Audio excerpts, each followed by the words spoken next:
Hi friends, इस video में हम भारत के प्रमुख खनिज क्षेत्र और महत्वपूर्ण नगर दर्शाएंगे।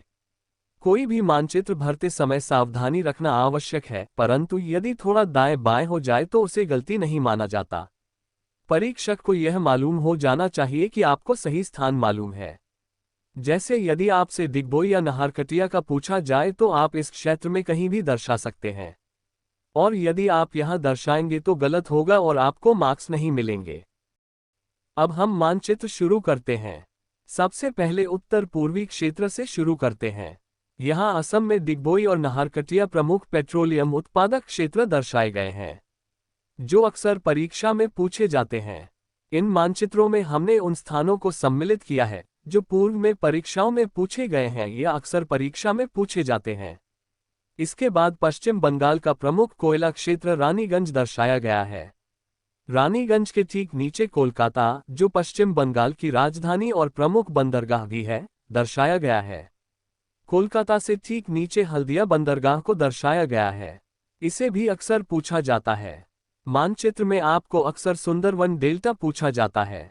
तो पश्चिम बंगाल और बांग्लादेश के जो कटे फटे भाग दिखाई देते हैं, यही विश्व का सबसे बड़ा डेल्टा सुंदरवन है, जो गंगा और ब्रह्मपुत्र नदियों द्वारा बनाया गया है। इसके बाद यहाँ छत्तीसगढ़ के प्रमुख खनिज क्षेत्र हजारीबाग और सिंहभूमि दर्शाया गया है। यहाँ प्रमुख रूप से लौह अयस्क और कोयला पाया जाता है। इसके अलावा अन्य खनिज पदार्थ भी पाए जाते हैं।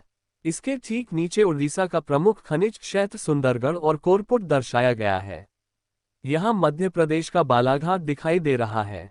ये भारत का प्रमुख तांबा उत्पादक क्षेत्र है। यहाँ छत्तीसगढ़ के भिलाई और बेलाडीला दर्शाए गए हैं। भिलाई जो लोहा इस्पात उद्योग के लिए जाना जाता है, और बेलाडीला लौह अयस्क का प्रमुख क्षेत्र है। यहाँ चिल्का झील दिखाई दे रही है, जो अक्सर परीक्षा में पूछी जाती है। और यहाँ नीचे विशाखापट्टनम दर्शाया गया है। विशाखापट्टनम एक प्रमुख बंदरगाह है। यहाँ दक्षिण भारत में तमिलनाडु की राजधानी चेन्नई दर्शाई गई है। चेन्नई से नीचे ही कल्पक्कम दिखाई दे रहा है, जो तमिलनाडु का प्रमुख परमाणु ऊर्जा केंद्र है। इसके ठीक पास ही कर्नाटक राज्य का कोलार दर्शाया गया है, जो भारत का प्रमुख सोना उत्पादक क्षेत्र है। यहाँ कर्नाटक का कैगा परमाणु ऊर्जा केंद्र दर्शाया गया है। यहाँ बंगाल की खाड़ी में अंडमान निकोबार द्वीप समूह दर्शाया गया है। भारत और श्रीलंका के बीच जो एक सकरा समुद्री रास्ता है, जिसे जलडमरू कहते हैं। इस जलडमरू क्षेत्र का नाम पाक जल संधि है, और इस समुद्री भाग को मन्नार की खाड़ी कहा जाता है। अरब सागर में प्रवाल द्वारा निर्मित द्वीप समूह लक्षद्वीप दर्शाया गया है। यहाँ गोवा राज्य दर्शाया गया है, जो सर्वाधिक नगरीय जनसंख्या वाला राज्य है। इसके ठीक ऊपर मुंबई है, जो एक प्राकृतिक बंदरगाह और महाराष्ट्र की राजधानी भी है।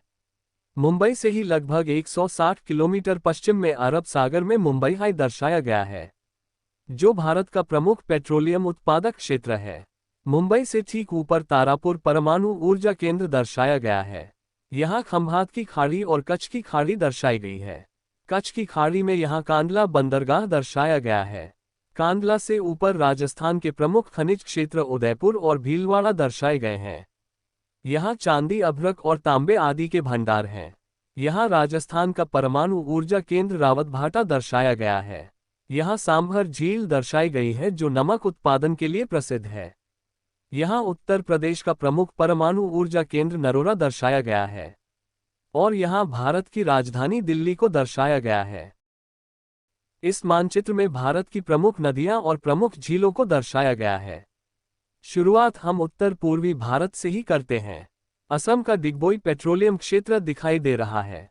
इसके ठीक नीचे माजुली द्वीप, जो एकमात्र नदीय द्वीप है, जो ब्रह्मपुत्र नदी के बीच में स्थित है।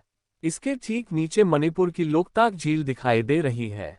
यहाँ विश्व का सबसे बड़ा डेल्टा सुंदरवन दर्शाया गया है, जो ब्रह्मपुत्र और गंगा नदियों द्वारा निर्मित है। ये गंगा और यमुना नदियां हैं, जो उत्तराखंड से निकलती हैं और इलाहाबाद में आकर मिल जाती है। यहाँ से गंगा आगे बढ़ते हुए फरक्काबाद नामक स्थान पर फिर दो भागों में बट जाती है।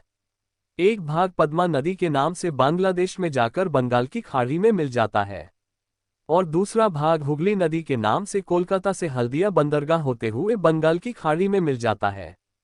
हुगली नदी की एक सहायक नदी दामोदर नदी है। ये भी इस मानचित्र में दर्शाई गई है। दामोदर नदी को अक्सर परीक्षा में पूछा जाता है। इसे पश्चिम बंगाल का शौक भी कहा जाता है। इसके ठीक नीचे महानदी दर्शाई गई है। महानदी पर विश्व का सबसे लंबा बांध हीराकुंड बांध दर्शाया गया है। परीक्षा में अक्सर इसके बारे में पूछा जाता है। यहाँ चिल्का झील दर्शाई गई है। यहाँ दक्षिण भारत में दक्षिण की गंगा के नाम से प्रसिद्ध गोदावरी नदी दिखाई दे रही है। इसके ठीक नीचे कृष्णा नदी और कावेरी नदियां दिखाई दे रही हैं। ये सभी नदियां डेल्टा बनाती हुई बंगाल की खाड़ी में मिल जाती हैं। यहाँ अंडमान निकोबार द्वीप समूह दिखाई दे रहा है। इसका सबसे दक्षिणतम बिंदु का नाम इंदिरा पॉइंट है। ये भी अक्सर परीक्षा में पूछा जाता है। यहाँ प्रवाल द्वीप लक्षद्वीप दिखाई दे रहा है। यहाँ गोवा, मुंबई हाई दर्शाए गए हैं। कांडला बंदरगाह भी दिखाई दे रहा है। यहाँ मध्य प्रदेश की सबसे लंबी नदी नर्मदा नदी दिखाई दे रही है, जो अरब सागर में खंभात की खाड़ी में जाकर समुद्र में मिल जाती है। उसके ठीक नीचे तापी नदी दर्शाई गई है। यहाँ लूनी नदी दर्शाई गई है। ये राजस्थान की प्रमुख नदी है। इसे खारी नदी भी कहा जाता है। यह नदी गुजरात के कच्छ के रण क्षेत्र में जाकर मिल जाती है। इसके ठीक ऊपर सांभर झील दर्शाई गई है, जो नमक उत्पादन के लिए प्रसिद्ध है। इसके ऊपर हरिके बांध दर्शाया गया है और यहाँ कश्मीर के में वुलद झील और डल झील दर्शाई गई है। भूगोल से संबंधित अन्य जानकारी के लिए हमारे चैनल पर विजिट करें। Thanks for watching.